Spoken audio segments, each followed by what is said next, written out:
बोले श्री राधा रानी सरकार की। भैया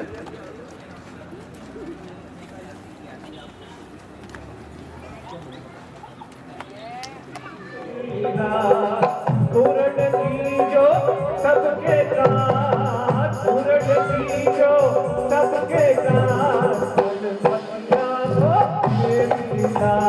गणपति राखो मेरी राधा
रानी सरकार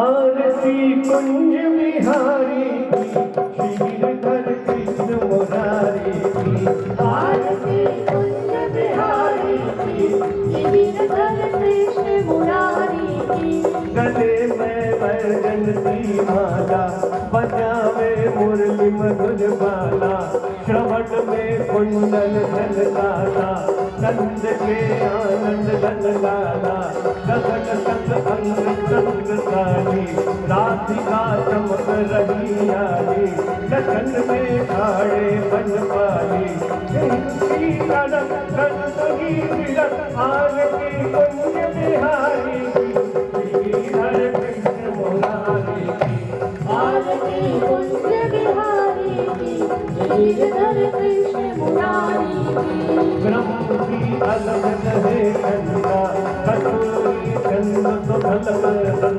ललित छवि श्यामा प्यारे की श्रीधर कृष्ण मुरारी की कनकमय मोर मुकुट बलते देवता दर्शन हो करते गगन में कमल रसरी बसे आरती कुंज बिहारी की आरती कुंज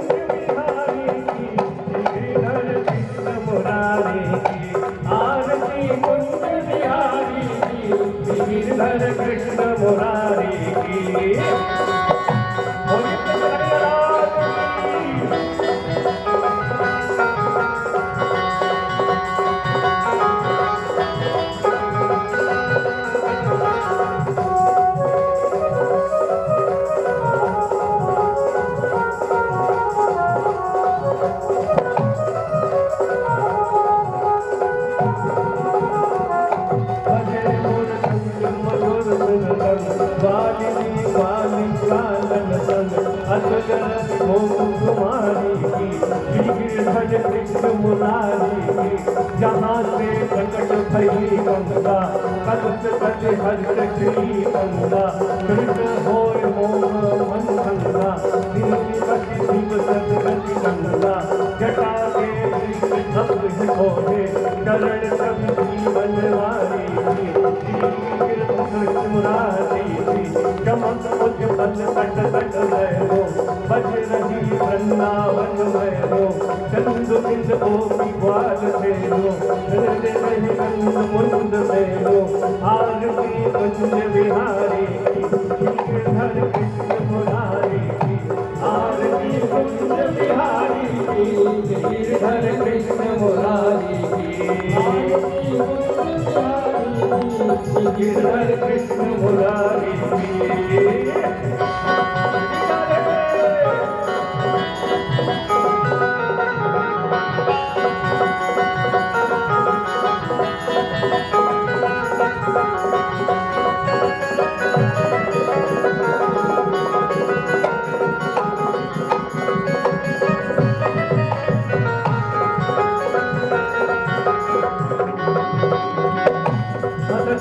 बंद चंद्र कट भव के बंद देनी, तेर टुट टुट के टुट तारी। श्री गिरधर कृष्ण मुरारी की, आरती कुंज बिहारी की। गिरधर कृष्ण मुरारी की, आरती कुंज बिहारी की। गिरधर कृष्ण मुरारी की, आरती कुंज बिहारी की। गिरधर कृष्ण मुरारी की, आरती कुंज बिहारी की। गिरधर कृष्ण मुरारी की, आरती कुंज बिहारी की। गिरधर कृष्ण मुरारी की। बोलो कृष्ण कन्हैया। शांतिरंतर्घ गोदाते व्रतवी, शांतिरावः शांतिरोगदयः, शान्तिः वनस्पतयः, शान्तिर्विश्वे देवाः, शान्तिर्ब्रह्म शान्तिः सर्वगुं शान्तिः, शान्तिरेव शान्तिधामा शान्तिरेधि। ॐ जगनेन जग्नमय यन्तदेवाय धानि धर्वाणि व्रतवान्य, सन्नादेह नागं महिमानः सजन्तः पूर्वे साध्याः सन्ति देवाः। ॐ राजाधिराजाय वरसह्यदाहिने नमो वयं वै श्रवणाय कुर्महे। तमे कामान् कामकामाय मह्यं कामेश्वरो वै श्रवणो दधातु। कुबेराय वै श्रवणाय महाराजाय नमः। स्वस्ति साम्राज्यं भोज्यं सुराज्यं वैराज्यं भारमय साम्राज्यं महाराज्यमाधिपत्यमयं समन्तपर्यायै सार्वभौमः सर्वायु शान्तादापरार्धात् पृथिव्यै समुद्रपर्यन्ताय मेघराडिते तदप्ये तद्लोको विगितो मरुतः परिवेटारो मरुतस्य संग्रहे आविजदस्य विश्वे देवासो वासतीति। ॐ विश्वादध्यक्षो विश्वतो मुखो विश्वतो बाहुरुत विश्वदेवाता सम्बाहुव्यं नमति सम्पतित्रे द्यावाभूमि जनयन् देवैकः। ॐ एकदन्ताय विद्महे वक्रतुण्डाय धीमहि तन्नो दन्ति प्रचोदयात्। कात्यायनी च विद्महे कन्याकुमार्यै धीमहि तन्नो दुर्गा प्रचोदयात्। नन्दनन्दनाय विद्महे यशोदानन्दनाय धीमहि तन्नो कृष्णा प्रचोदयात्। नानासुगन्धिपुष्पाणि यथा कालोद्भवानि च उदपाञ्जलिर्मया दत्ता ग्रहाणां परमेश्वर मन्त्रपुष्पाञ्जलिं समर्पयामि। बोलो गजानन्द भगवान की जय, अम्बे मात की जय, अन्नपूर्णा मैया की जय, भागवत महापुराण की जय, कृष्ण कन्हैया लाल की जय, व्यास जी महाराज की जय, सद्गुरुदेव भगवान की जय। नमः पार्वते पते हर हर महादेव। दोनों हाथ ऊपर करके राधे राधे, प्रेम से बोलो राधे राधे।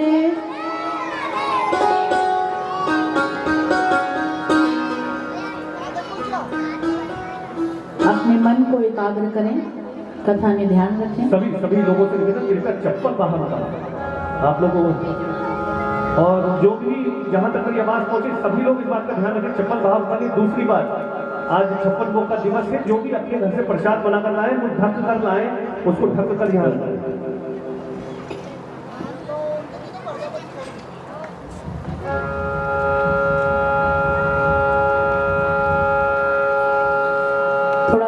लोगों से, बहनों से विशेष तौर पे निवेदन है कि जो बच्चे आपस में बात करते हैं, थोड़ा शोर मचाते हैं, थोड़ा उनको संभाल के रखें।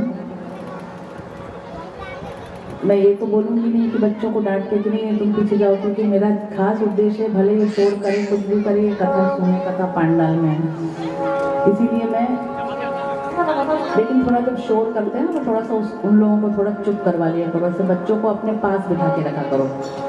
ठीक है, थोड़ी देर तो चुप रहते हैं, थोड़े बच्चे हैं, मन चंचल है, थोड़ी देर बाद उनको कथा थोड़ी समझ में आती है, तो उसके बाद ये हल्ला मचाने लगते हैं। तो थोड़ा सा अपनी कुछ बहनें जो हैं वो थोड़ा सा बच्चों को शोर से बचाएं, एक बात। दूसरी बात ये है कि प्रयास ये करें कि कथा में से बीच बीच के उठ के ना जाए, उसमें थोड़ा समय भी लगता है और ध्यान बढ़ता है।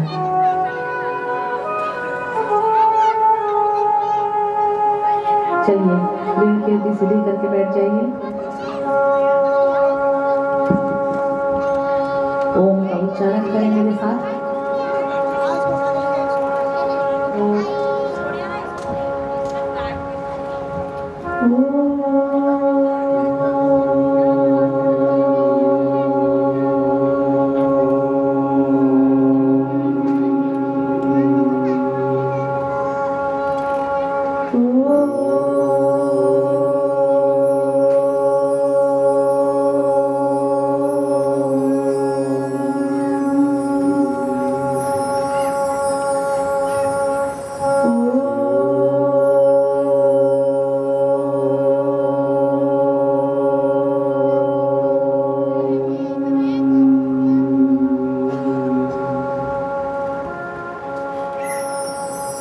गजाननं भूतगणादिसेवितं कपितजम्बूफलचारुभक्षणम् उमासुतं शोकविनाशकारकम् नमामि विघ्नेश्वर पादपङ्कजम्।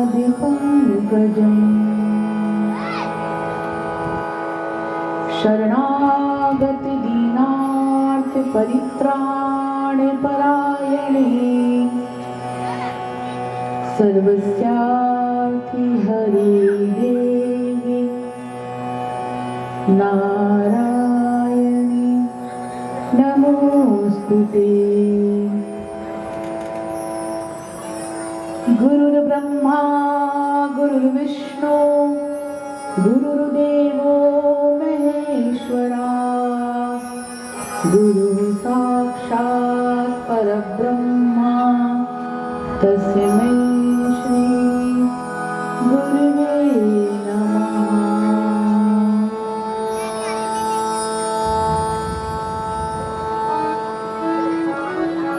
आकाशात् पतितं तोयं यथा गच्छति सागरम् सर्वदेव नमस्कार केशवं प्रति गच्छति।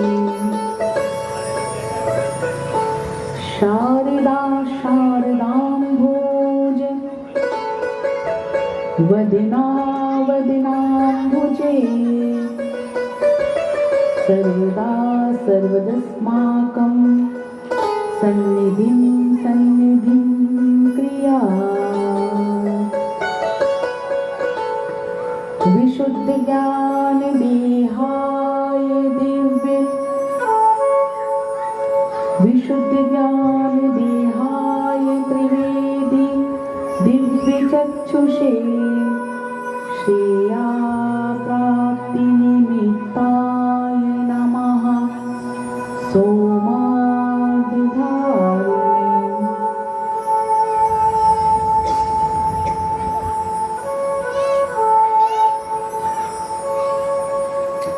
कृष्णाय वासुदेवाय हरिये परमात्मने प्रणतक्लेशनाशाय गोविन्दाय नमो नमः।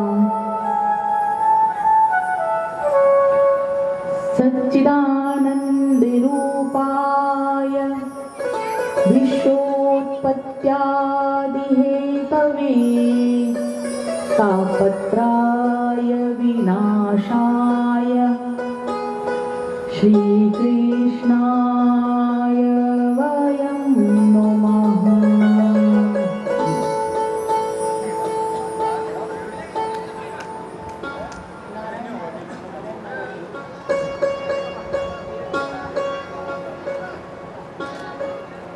नारायण नारद हरि कपिल देव श्री राम हंसः ग्रीव मोहिनी दत्तात्रेय सुखधाम नरसिंह वामन व्यास जी ऋषभ देव कौमार यज्ञ पुरुष धनवंतरी बुद्ध कलकी अवतार पृथुराजा बारह मुनि कृष्णचंद्र भगवान परशुराम मत्स्य कमल पद्म पुराण प्रमाण नमस्कार कर जोड़ कर निश दिन बारंबार वास करो मेरे हृदय में चौबीसों अवतार। बोले गजानन महाराज की बुलंबे मात की शिव शंभु भोलेनाथ की बोली कृष्ण कन्हैया लाल की बाल कृष्ण गोपाल की समस्त नगर देवता स्थान देवता को मैं शत शत नमन करती हूँ, चरण में वंदन करती हूँ। मेरे बाल गोपाल अपना स्थान ग्रहण करें, व्यास जी अपना स्थान ग्रहण करें, सुखदेव मुनि जी अपना स्थान ग्रहण करें।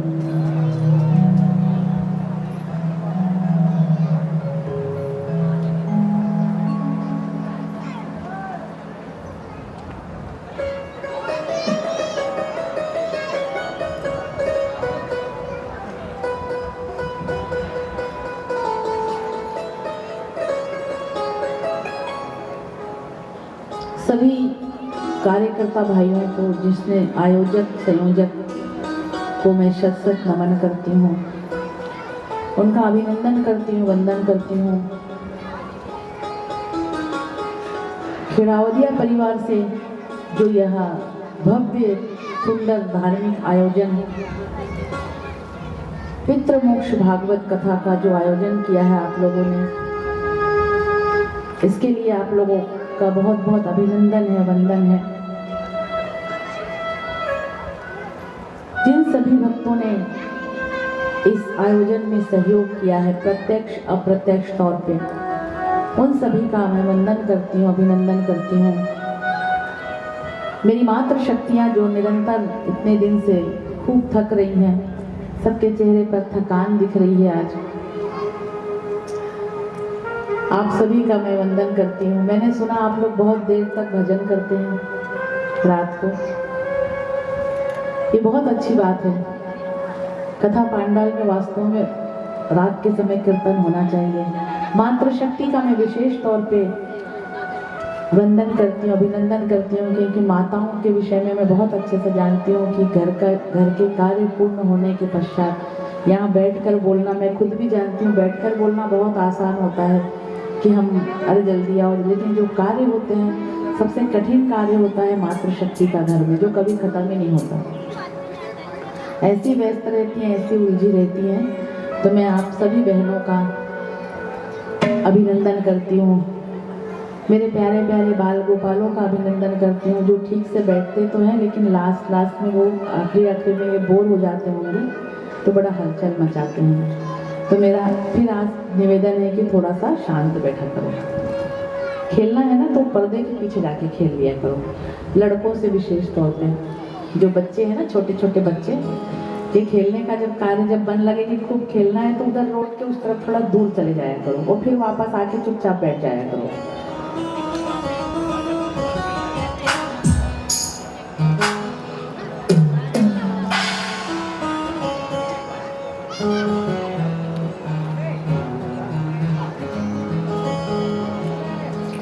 मातृशक्ति के विषय में मैं एक बात कहूंगी कि घर में अगर 10 पुरुष हैं और एक स्त्री है तो वो 10 पुरुषों का, 10 लोगों का कार्य पूरा संभाल लेंगे। लेकिन अगर मान लो 10 स्त्रियां हैं और एक पुरुष है तो वो कुछ नहीं कर सकता घर के। मतलब समझिए कि स्त्री का मातृशक्ति का कितना महत्व है कि एक स्त्री 10 लोगों को संभाल लेती है, पूरा संपूर्ण घर संभाल लेती है। इसलिए मातृशक्ति का मैं विशेष तौर पे अभिनंदन कर रही हूँ। आप लोग जो इतना समय निकाल कर, और कई की तो बेचारी छोटे छोटे से बच्चे हैं। कई बार ऐसा लगता है बच्चे रोते हैं तो मुझे यहाँ बैठ कर अरे कितना वो हो रहा है, फिर मुझे ध्यान आ जाता है कि आखिर बच्चा कहाँ छोड़ कर है बच्चे को। इसलिए पर यह है कि ये तुम्हें विशेष पुण्य मिल रहा है। एक बात और मैं बता दूं हमारे भाइयों को और बहनों के लिए, शास्त्रों के अनुरूप ज़्यादातर भाई कहते हैं कि हम तो कुछ नहीं करते, हमारी श्रीमती जी पूजा पाठ का कार्य संभाल देती हैं। भाई लोग विशेष तौर पे सुन लें, जो शास्त्र में लिखा है वो मैं बता रही हूँ। अगर पत्नी जो पुण्य कार्य करती है, जो भी पूजा पाठ, जो भी सत्कर्म करती है, उसका फल सिर्फ पत्नी को मिलता है। इस गलतफहमी में मत रहना कि आप लोगों को फल मिलता होगा। परंतु जो आप लोग, गुड़िया इसको चुपचाप बिठाओ, परंतु जो आप लोग सत्कर्म करोगे उसका अर्धांगिनी आधा फल यहाँ मिलता है, समझ गए। और जो सत्कर्म करोगे, ध्यान से सुनना, और जो पाप कर्म करोगे उसका पूरा आपको ही भुगतना है, उसमें ये कोई हिस्सेदारी नहीं है। ये शास्त्र की बात बता रही हूँ भाइयों को विशेष तौर पे। कि ज़्यादातर क्या होता है कि मैंने अक्सर पुरुषों को ये सुनते हुए देखा है कि हमारी श्रीमती जी सब संभाल लेती, श्रीमती बड़े सीना ताने घूमते हैं, श्रीमती जी सब संभाल लेती। ये भूल जाते हैं कि श्रीमती जी ही अपना पुण्य ले रही है, आपको कुछ नहीं मिल रहा है उसमें से। हाँ, आप जो सत्कर्म करोगे तो वो तो अर्धांगिनी है, उसको ही वो भी मिलेगा, और जो पाप करोगे वो सब तुम्हारे हिस्से। जय जय श्री राधा रमण लाल की। आशा बहुत अच्छे से मुस्कुरा के देख रही है अखिलेश जी की तरफ, बड़े कॉन्फिडेंस से देख रही है। और सब पत्नियों के चेहरे पे मुस्कुराहट है कि वाह, आज दीदी ने क्या आनंददायक बात बता दी। सबके चेहरे पे मुस्कुराहट थी कि ऐसी बात बताया करो व्यास पीठ पे बैठ के, ताकि हम जाकर तुम लोग कुछ ताने तो मारे जाके घर। देखो कथा में हम ये सुनकर आए हैं। जय जय श्री राधा रमण लाल की, जय जय नवल किशोर की, जय गोपी चित्त चोर की, जय जय माखन चोर की। जोर से लगाया जयकारा, माखन चोर आ चुका है।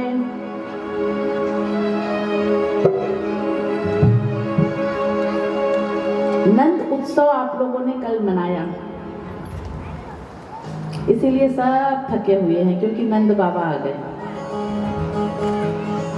मुझे भी बहुत थकान है नंद उत्सव मनाने के कारण, पर वो थकान बहुत अच्छी लग रही है क्योंकि ये मेरे ठाकुर जी की थकान है, ये मेरे बाल गोपाल जी की थकान है।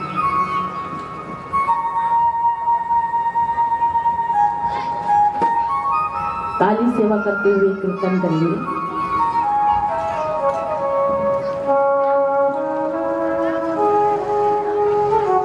पहले हम नंद उत्सव मनाएंगे। बधाई, अभी नंद उत्सव खत्म नहीं हुआ है, विश्राम नहीं हुआ है नंद उत्सव का। नंद के आनंद भयो क्यों कहते हैं? क्योंकि जब हम सच्चिदानंद स्वरूप को समझ लेते हैं, सच्चिदानंद स्वरूप की को प्राप्त कर लेते हैं, तब जो हमारे हृदय में एक पुष्प खिलता है, उस पुष्प की खुशबू हम संपूर्ण सृष्टि पर, अपने परिवार पर, समाज पर फैलाते हैं और साथ ही हम भी आनंदित होते हैं।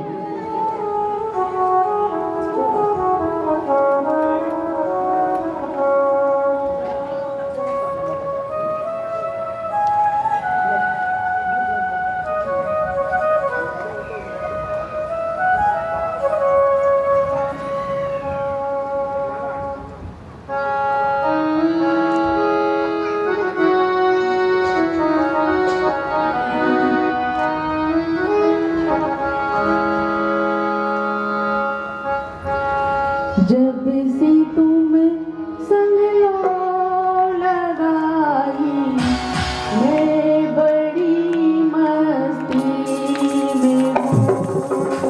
जब से तुम संग लगाई मैं बड़ी मस्ती में हूँ। जब से तुम संग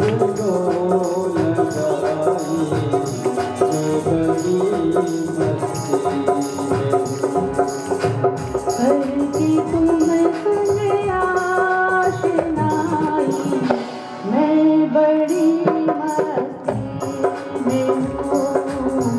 करके तुम संग आशनाई मैं बड़ी मस्ती में हूँ।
सावरे मन मोहनी सूरत तेरी।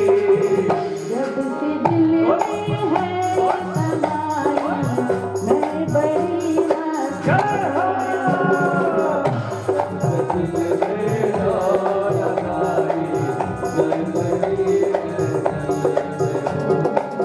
जब से दिल में है समाई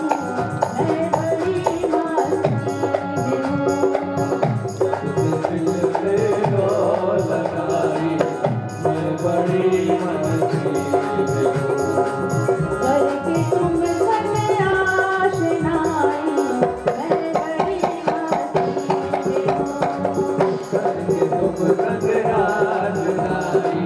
मैं बड़ी मस्ती में हूँ। मेरी राधा रमण मेरी राधा रमण मेरी राधा रमण मेरी राधा रमण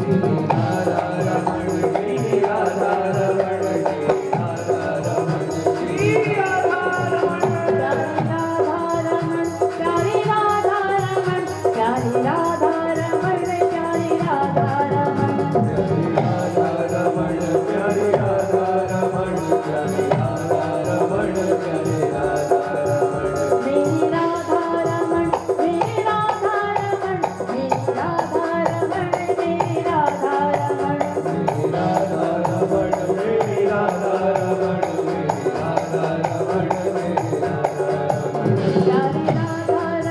प्यारी राधा रमण प्यारी राधा रमण प्यारी राधा रमण प्यारी राधा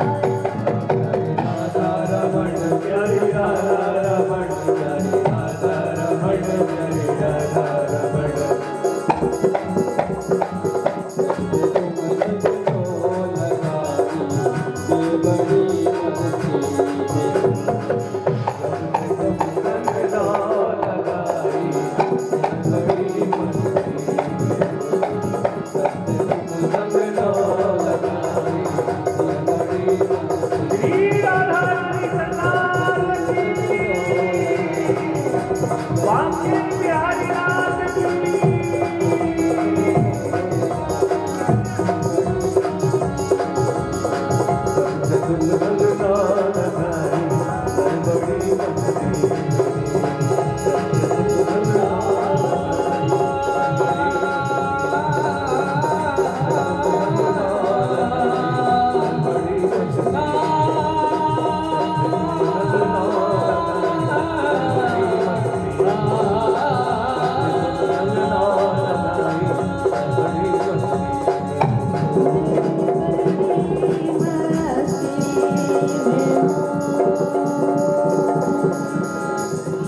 बोले राधा रानी सरकार की, मेरे कृष्ण कन्हैया लाल की और भागवत महापुराण की जय।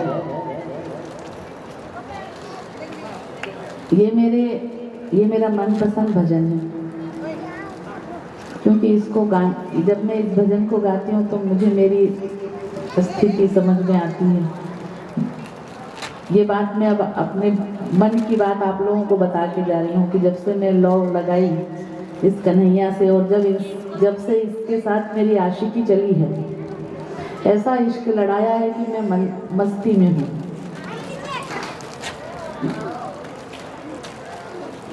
भगवान कृष्ण माता देवकी की 8वीं संतान है। कल के प्रसंग में आप लोगों ने सुना।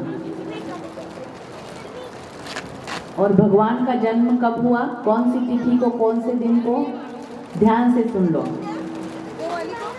भाद्र मास की 8वीं तिथि, रोहिणी नक्षत्र, दिन बुधवार, रात के ठीक 12 बजे मेरे बाल कृष्ण गोपाल का जन्म हुआ। जैसे ही मेरे बाल कृष्ण गोपाल का जन्म हुआ, माता देवकी और वसुदेव जी के सामने चतुर्भुज नारायण शंख चक्र गदा पद्म पीतांबरी धारण किए हुए साक्षात चतुर्भुज नारायण ने दर्शन दिए। भगवान का जन्म कभी भी गर्भ से नहीं होता है, भगवान हमेशा प्रकट होते हैं। भगवान क्या होते हैं? हमेशा प्रकट होते हैं। साक्षात नारायण के दर्शन किए माता देवकी और वसुदेव जी ने।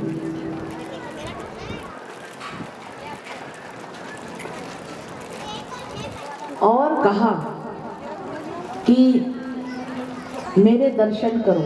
इसके बाद मैं बाल स्वरूप, कथा में ध्यान दें, आपस में बातें ना करें। इसके बाद मैं बाल स्वरूप रूप धारण कर लूँगा।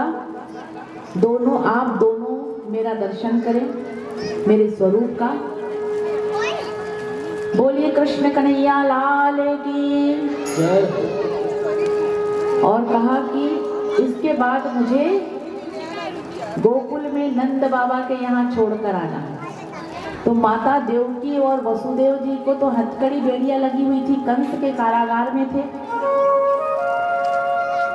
तो वसुदेव जी ने कहा कि मैं तुम्हें कैसे लेकर जाऊंगा, मेरे हाथ में तो, प्रसंग को बहुत ध्यान से सुनना, मेरे हाथ में तो हाथ और पैर में हथकड़ियां बेड़ियां लगी हुई, मैं कैसे ले जाऊंगा। भगवान ने कहा पहले मुझे शीश पर धारण तो करो, देखो कैसे हथकड़ी बेड़ियां खुल जाएंगी। तो भक्तों, जब भगवान को शीश पर धारण करोगे, इस प्रसंग का तात्पर्य ये है कि जब हम भगवान को शीश पर धारण करेंगे, शीश पर धारण करने का तात्पर्य ये है, अब कल से ऐसे टोकरी में लेके खड़े मत हो जाना कि शीश पर धारण कर लिया तो हमारा सब काम हो जाएगा। शीश पर धारण करने का तात्पर्य ये है कि हमारे शरीर का सबसे महत्वपूर्ण हिस्सा क्या होता है, हमारा मस्तिष्क। जब हमारी डेथ होती है, कुछ लोगों की ब्रेन डेथ हो जाती है, जब हमारी ब्रेन डेथ हो जाती है अगर किसी को, जब भी, तो फिर क्या होता है, शरीर भले उसका प्राण नहीं निकले लेकिन वो शरीर शिथिल हो जाता है, कहते हैं कोमा में चला गया। डॉक्टर्स क्या कह देते हैं कि ये व्यक्ति कोमा में चला गया।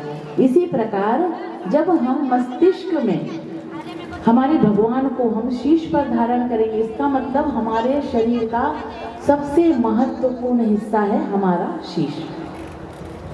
जब हम भगवान को सबसे महत्वपूर्ण हिस्से पर रखेंगे, महत्वपूर्ण कार्य पर, मस्तिष्क पे, शीश पर धारण करेंगे, तो हमारे जीवन की सब हथकड़ी बेड़ियां परमात्मा स्वयं ही खोल देंगे। यह प्रसंग आप लोगों को ये सिखाता है। फिर वसुदेव जी ने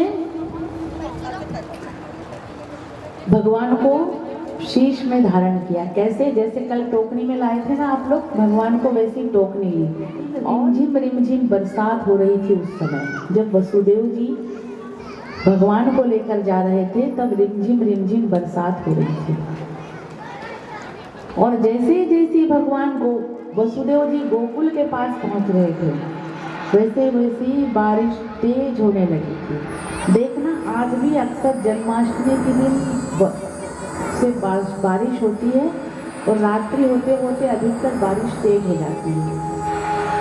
होता है ना, प्रमाण है इस चीज का। तो इस प्रकार बरसात, जैसे जैसे भगवान गोकुल के पास पहुंच रहे हैं, बारिश तेज हो रही है। बारिश तेज होते होते अब आ गई यमुना। मथुरा से, कंस कहाँ रह रहा है? मथुरा। मथुरा से गोकुल जा रहे हैं भगवान को लेके। तो गोकुल जाते समय बीच में यमुना जी आती है। यमुना नदी आई, वसुदेव जी को नदी पार करके जाना। तो जब नदी पार कर रहे थे तो अब बारिश और तेज हो गई और यमुना जी उफान पर आ गई। यमुना जी उफान पर क्यों आ गई? यमुना जी उफान पर इसलिए आ गई कि भगवान कृष्ण की पत्नी है यमुना जी। तो जब मालूम पड़ा कि मेरे पतिदेव आ रहे हैं तो उफान पर आ गई कि मैं मेरे पतिदेव के दर्शन करूंगी और चरण स्पर्श करूंगी। परंतु ये तो ठहरे कृष्ण कन्हैया, इसका नाम छलिया है, इसका नाम नटखट है, इसका नाम छलिया है।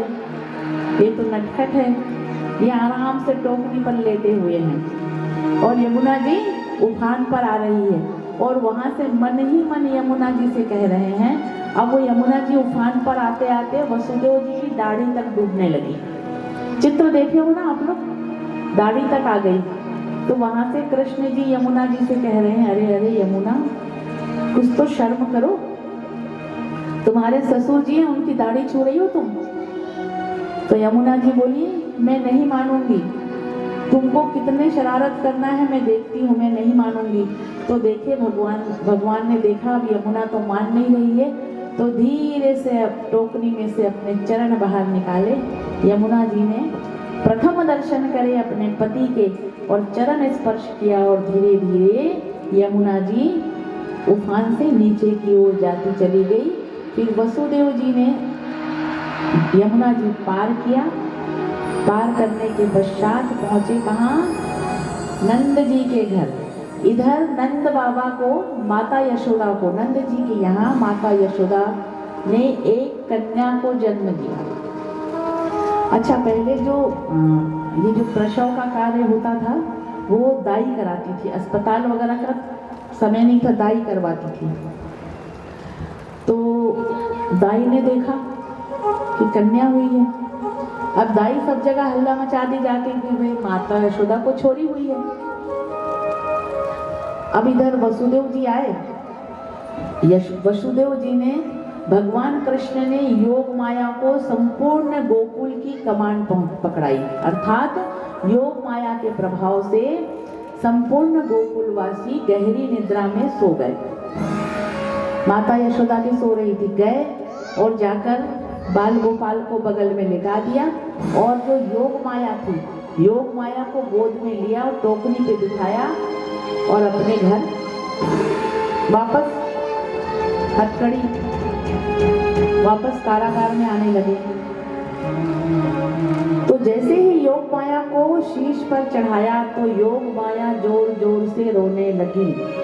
इस प्रसंग का ये तात्पर्य है कि जब हम माया के चक्कर में पड़ेंगे, अर्थात योग माया, जब हम माया को शीश पर चढ़ाएंगे तो हम भी ऐसे ही रोते रहेंगे जीवन भर। इसका तात्पर्य ये है, समझ रहे हो? तो इसीलिए भगवान को शीश पर रखना है, योग माया को नहीं। भगवान के अधीन है योग माया। हम भगवान को शीश पे रखेंगे तो योग माया अपने आप हमारे पास रहेगी, अर्थात माया रहेगी। तो इस प्रकार अब सुबह जो है वो दाई थी, आई सुबह आई तो कुछ चादर वगैरह उड़ा के रखा बाल गोपाल को, चादर हटाई। बड़े आश्चर्य में सोचा कल तो छोरी थी, ये छोरी ऐसे कैसे छोरा बन गई। फिर ध्यान से देखी, फिर उठाई, फिर ध्यान से देखी, फिर ढक दी। सोची ऐसा तो नहीं मुझे आंखों में कोई भ्रम हो रहा है। फिर घबरा गई, बाहर जाके चिल्लाई, अरे गजब हो गया, गजब हो गया, कल तो छोरी थी आज वो छोरा बन गई। ये दाई बाहर जाके हल्ला मचाई। उसके पश्चात अब माता यशोदा देखी नहीं थी। जब माता यशोदा को होश आया, अर्थात योग माया के प्रभाव से जब वो जागी तो देखी मुझे क्या है मेरे बगल में। माताएं करती है ना ऐसे अक्सर, जब प्रसव होता है उनको तो बड़ी, जब वो समझ में आता है, चैतन्य अवस्था में आती है, तो सबसे पहले मैंने देखा है माँ इतनी प्रसव पीड़ा से, कहते हैं कि ऐसे कुछ पुराने लोग कहावत भी कहते हैं कि प्रसव की पीड़ा, जिसे प्रसव नहीं हुआ वो प्रसव पीड़ा क्या जाने। तो जो प्रसव पीड़ा जो होती है वो बहुत कष्टदायक होती है। फिर भी माँ को देखो, जैसे ही माँ देखती है, जैसे ही उठती है तो वैसे वो उस प्रसव पीड़ा को भूल जाती है और तुरंत इतनी उत्सुकता देखती है कि क्या है, लड़की है लड़का है। अच्छा, मैं इतना ज़रूर कहूँगी, माँ की तो ममता इतनी महत्वपूर्ण होती है कि हमारा समाज ये लड़का लड़की का भेदभाव, पर माँ को मैं जानती हूँ माँ क्या होती है। माँ के लिए बेटा और बेटी दोनों बराबर होती है। ये तो हमारे समाज ने ये स्वरूप बना दिया कि अरे बेटा बेटा बेटा, तो माँ भी कहीं समाज से डर के, समाज से ताने सुन सुन के फिर बेटे की लालसा करने लगती है। जबकि मैं जानती हूँ इस बात को अच्छी तरह कि किसी की 3 बेटी हो जाए, 4 हो जाए, 5 हो जाए, परंतु फिर भी वो अपने वो बेचारी कुंठित होती है, संकुचित होती है, पर अपने बेटियों से दिल से बहुत प्रेम करती है। ये माँ का हृदय है। उसके लिए बेटी क्या और बेटा उसने कोख पे रखा है